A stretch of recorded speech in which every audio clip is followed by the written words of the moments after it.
Picture this. It is 11:30 on a Tuesday night, and you are sitting on the edge of your bed with your phone tilted away from your partner because you do not want them to see what you are looking at. You are not doing anything scandalous. You are staring at your bank account. Specifically, you are staring at the line items that come out automatically every single month, the ones you set up once and then trained yourself to never look at again. Car insurance, renter's insurance, that supplemental dental plan your HR rep talked you into during open enrollment, the life insurance policy your dad told you was just being responsible, and you are doing something you have not done in maybe 2 years. You are actually adding them up. $63 here, $147 there, $38 for the dental, $51 for the life policy. And when the total lands somewhere around $340 a month, your stomach drops a little. Not because it is catastrophic, but because you realize you have been paying that amount for years, and you cannot remember the last time any of it actually did anything for you. You have never filed a claim. You have never used the dental beyond a cleaning. The life insurance is protecting a family you do not have yet. And the car insurance is covering a vehicle you drive 4 miles to work and back. $340 a month. Over $4,000 a year. And the thought that creeps in, the one you push away because it feels irresponsible, is this: what if I am just lighting this money on fire? That thought is not irresponsible. It is actually the most rational thought you have had about money in a long time. And the reason nobody talks about it is because an entire industry worth over $1.3 trillion in the United States alone depends on you never finishing that calculation. My name is Marcus, and I spend way too much time thinking about the gap between what the insurance industry tells you protection costs and what it actually costs when you run the math over a full adult lifetime. If any of what I am about to walk through changes the way you think about where your money goes every month, consider subscribing. But only if it actually helps. I am not here to waste your time. So let us stay in that moment for a second, that Tuesday night feeling, because it is not just about the number, it is about everything that number represents in your daily life. Think about the last time you went to the pharmacy and your insurance did not cover something you expected it to cover. You stood there at the counter, card in hand, and the pharmacist said something like, "That will be $87. And you blinked and paid it, because what else are you going to do? Argue with the pharmacy? And the whole drive home, you were doing math in your head. Wait, I pay $112 a month for this plan, and it does not cover this? What exactly am I paying for?" Or think about the last time you had a minor fender bender. Nothing serious, someone tapped your bumper in a parking lot, and your first thought was not, "I should file a claim." Your first thought was, "If I file a claim, my premium is going to go up." So you paid for the repair out of pocket, $280. Which means your insurance company collected your premium that month, you paid for the damage yourself, and the net result was you lost money twice.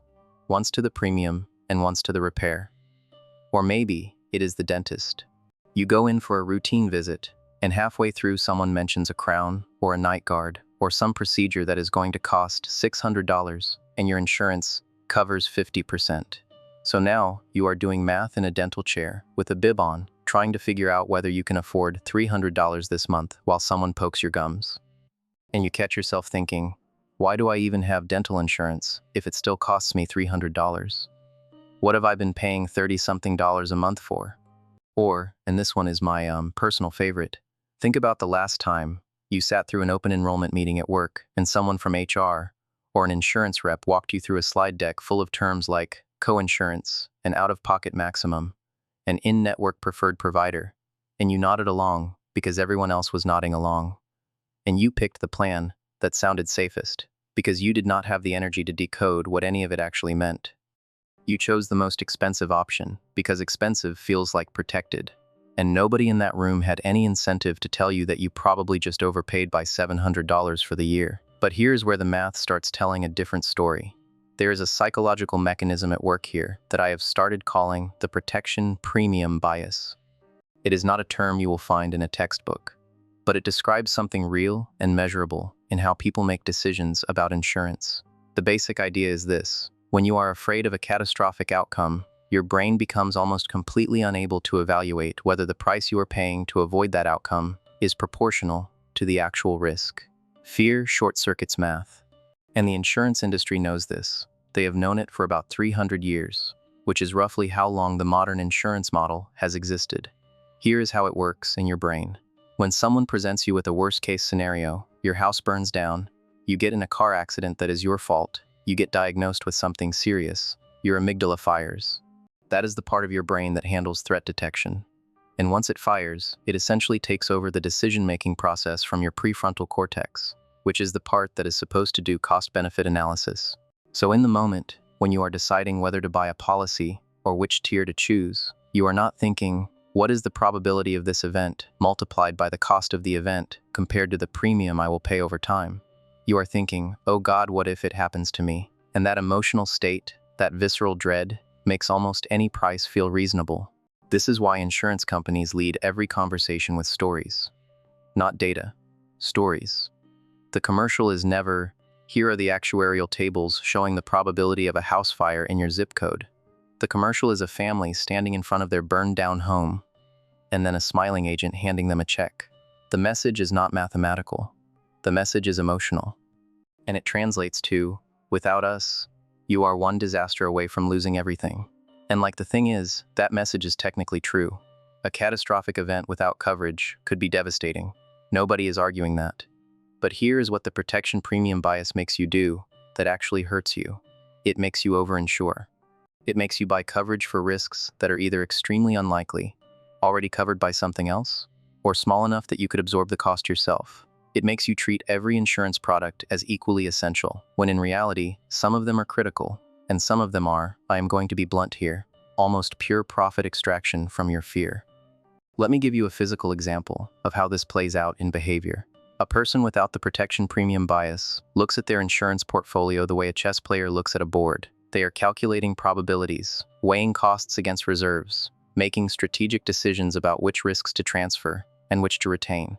A person with the protection premium bias, which is most of us by the way, looks at their insurance portfolio the way someone in a horror movie looks at a locked door.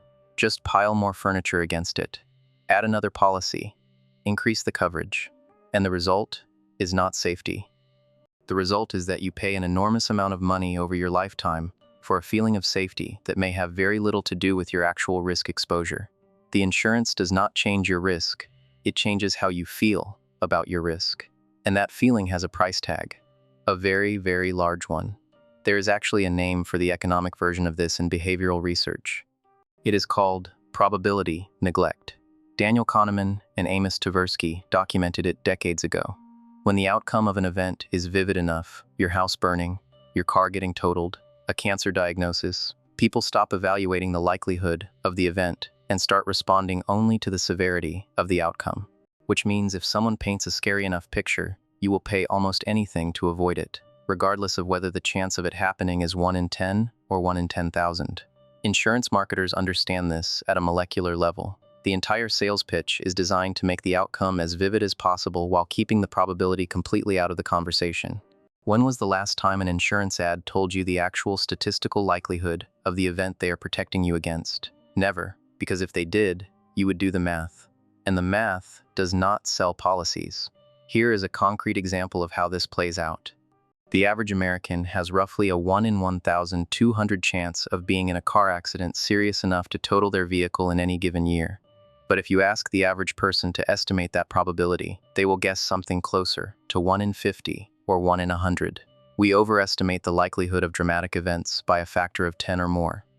And we buy insurance accordingly, calibrated not to reality, but to our distorted perception of reality. The insurance industry does not correct this distortion. The insurance industry profits from it. Let me show you exactly how large. We are going to run the numbers on a specific person. Let us call her Priya. Priya is 32 years old, earns $68,000 a year before taxes, lives in a mid-sized city, drives a 7-year-old Honda Civic, rents a 1-bedroom apartment, is single with no dependents, and is in good health. She is, in other words, a completely normal adult. Here is what Priya pays every month for insurance. Auto insurance, full coverage, because the dealership told her she needed it, even though her car is paid off and worth maybe $9,000, $155 a month. Renter's insurance at $22 a month. Health insurance through her employer at $189 a month after her employer's contribution. She chose the PPO because it sounded safer than the HMO. Dental insurance at $34 a month, vision insurance at $16 a month, and a life insurance policy her father convinced her to buy, a whole life policy at $85 a month. Total monthly insurance spend, $501. $501 every single month. $6,012 a year. Now Priya has been paying roughly this amount, adjusted slightly over the years since she was about 25. She is now 32. That is 7 years. $42,084 in insurance premiums. And here is the part that should make your jaw tighten. In those 7 years, Priya has filed exactly one auto insurance claim, a cracked windshield, for which the payout after her deductible was about $210. She has used her dental insurance for 2 cleanings a year, which she could have paid for out of pocket at roughly $90 each. Her vision insurance covered 1 pair of glasses that would have cost her $150 without coverage. She has never used her renter's insurance. She has never used her life insurance because she is alive and has no dependents. So let us tally the actual value she has received from $42,084 in premiums. The windshield claim, $210. The dental cleanings, about $1,260 over 7 years, minus the roughly $2,856 she paid in dental premiums. So dental actually cost her more than she received. The vision, 1 pair of glasses worth $150 against $1,344 in vision premiums over 7 years. Net loss there too. The grand total of actual insurance payouts Priya has received over 7 years, roughly $1,620, against $42,084 in premiums. She has recovered less than 4 cents of every dollar she has spent on insurance. And this is not unusual. This is actually how the model is designed to work. Now I know what you are thinking. Marcus, that is the whole point. Insurance is not supposed to pay out every month. It is there for the catastrophe. And you are right. Absolutely right. But here's the question nobody asks. Which of Priya's policies actually protect against a genuine catastrophe, and which are just fear taxes? Her health insurance, yes, critical. A single hospitalization in the US could cost tens of thousands or hundreds of thousands of dollars. That is a genuine catastrophic risk. Her auto insurance, partially. Liability coverage is essential. If Priya causes an accident that injures someone, she needs protection against a lawsuit. But full comprehensive and collision coverage on a $9,000 car? She is paying $1,860 a year to protect a depreciating asset that loses value every month. If her car were totaled tomorrow, the insurance company would give her roughly $7,000 after the deductible. She would have been better off dropping to liability only and putting the difference into a savings account. Her renter's insurance, maybe. At $22 a month, it is cheap enough that the peace of mind might be worth it. Though if she actually added up the replacement value of everything she owns, she might find the coverage amount is either more than she needs or less than she thinks. Her dental and vision? No. These are not insurance in any meaningful sense. They are prepaid discount plans with a markup. Priya pays $408 a year in dental premiums for about $180 worth of cleanings. She pays $192 a year in vision premiums and has used it once in 7 years. These products exist because the word insurance makes them feel essential. They are not. And her whole life insurance policy, and this is where it gets genuinely painful, is the single worst financial product Priya owns. She has no dependents. Nobody relies on her income. The only purpose of life insurance is to replace your income for people who need it when you die. Priya is paying $1,020 a year for a product that solves a problem she does not have. And because it is whole life rather than term life, she is paying roughly 5 to 10 times more than she would for the same death benefit under a simple term policy. And her insurance agent, the person her dad's friend recommended by the way, earned a commission of somewhere between 50 and 100% of Priya's first-year premium for selling her that policy. Think about that for a second. The person who recommended this product to her was financially incentivized to recommend the most expensive version. And that brings us to the machine. Because this is not about Priya making bad decisions. Priya is smart. Priya is careful. Priya is doing exactly what she was told to do by people she trusted. Her parents, her employer's HR department, the insurance agent who came recommended, the comparison website that ranked plans by coverage level. without ever showing the expected value calculation. Every single touch point in Priya's financial life is designed to make her buy more insurance, not less. The auto insurance industry spends over $8 billion a year on advertising in the United States. $8 billion. Think about that number relative to the product. They are not advertising something you want. They are advertising something you are afraid of not having.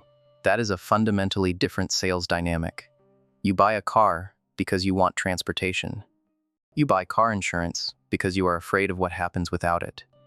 Fear-based purchasing has almost no price sensitivity, which is why the auto insurance industry consistently generates profit margins between 5 and 12% while providing a product that most customers use once every several years at most.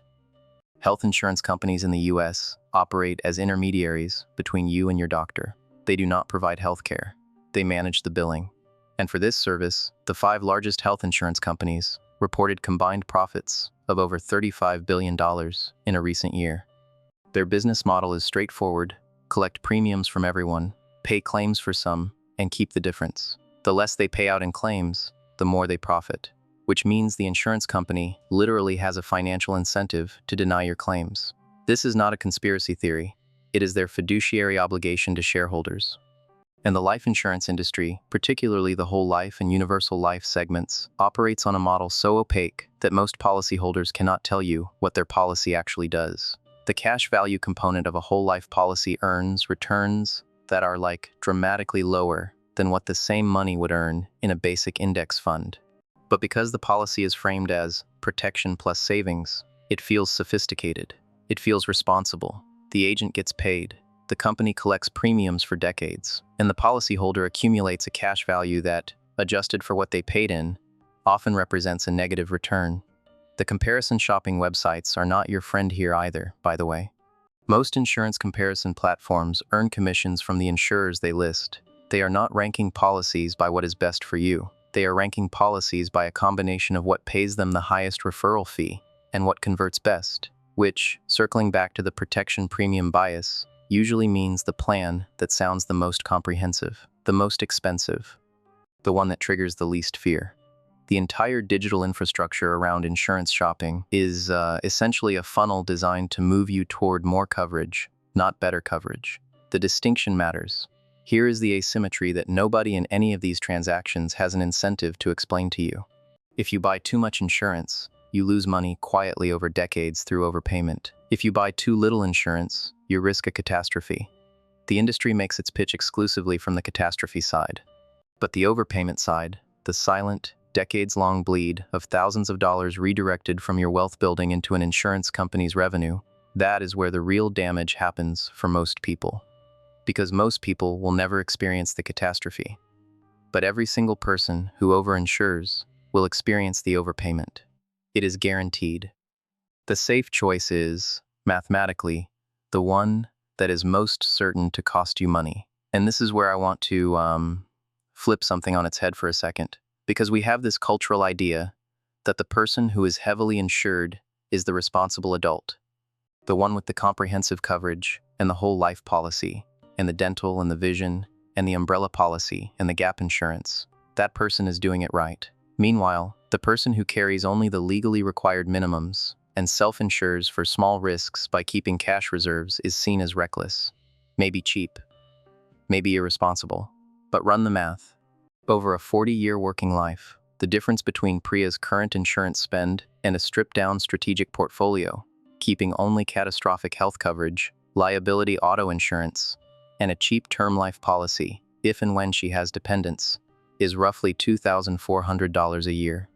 If Priya invested that $2,400 annually into a broad market index fund, earning a historical average of around 7% inflation adjusted, over 40 years, she would have approximately $525,000, $500,000, built entirely from money she was previously handing to insurance companies for protection she statistically would never use. The person who looks irresponsible is quietly building wealth. The person who looks responsible is quietly funding an insurance executive's boat. And this is not hypothetical. Look at the people who actually build significant wealth over time, not the flashy ones, not the ones on social media, but the ones who retire early. or have genuine financial freedom. Study after study on millionaire behavior shows the same pattern. They carry high deductibles. They self-insure for small risks. They buy term life, not whole life. They treat insurance as a catastrophe shield, not a comfort blanket. They are not gamblers. They are, like people who looked at the same table you are sitting at, calculated the house edge, and decided to only play the games where the odds made sense. The irony is thick. The people society calls financially responsible are often hemorrhaging money into products that benefit everyone except them, while the people who look a little reckless are the ones who actually ran the numbers.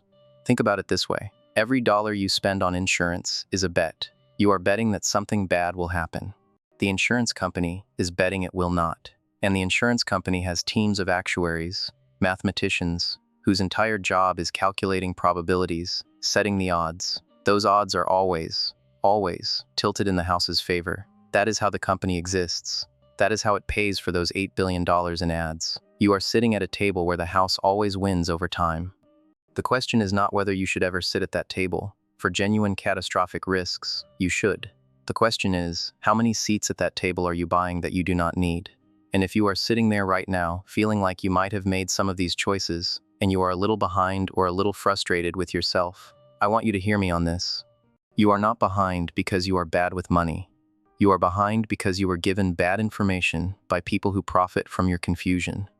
Every person who sold you an unnecessary policy, every HR rep who defaulted you into the most expensive plan, every parent who told you you can never have too much insurance, they were not malicious. They were repeating what they were told. The information asymmetry is the problem, not you. And the fix is not dramatic. It is not some massive lifestyle overhaul. It is a Tuesday night with a calculator and the willingness to ask a question that feels uncomfortable. Do I actually need this? For each policy, ask, what is the worst thing that happens if I do not have this? If the answer is, I would have to pay a few $100s out of pocket, that is not a catastrophe. That is an expense. And expenses you can plan for. You do not need to insure against predictable expenses. You need to insure against unpredictable disasters. Here is a framework that takes about 15 minutes. Pull up every insurance policy you currently pay for. For each one, write down 3 things. 1. What is the monthly premium? 2. When is the last time I used this? And what did the payout actually cover? 3. If I dropped this policy tomorrow, what is the realistic worst-case scenario, and could I cover it from savings or a high-deductible plan? If the answer to number 3 is yes, you have found money that is currently working for an insurance company that could be working for you instead. Keep the health insurance. Keep the liability coverage. If people depend on your income, get a term life policy, not whole life, term, for a fraction of what the agent will try to sell you. And everything else? Question it. Hard. Because the money you free up is not money you are losing protection on. It is money you are redirecting from someone else's profit margin into your own future. And that shift from funding fear to funding freedom is not just a financial decision. It is an identity decision. It is the decision to stop being the person who pays for peace of mind they never actually feel, and to start being the person who understands risk well enough to carry it strategically. Your parents might not understand it. Your coworkers might look at you sideways during open enrollment. The insurance agent will absolutely try to scare you out of it. But the person who can look at a risk, calculate its probability, compare it to the premium, and make a rational choice, that person is not reckless. That person is the most financially literate person in the room.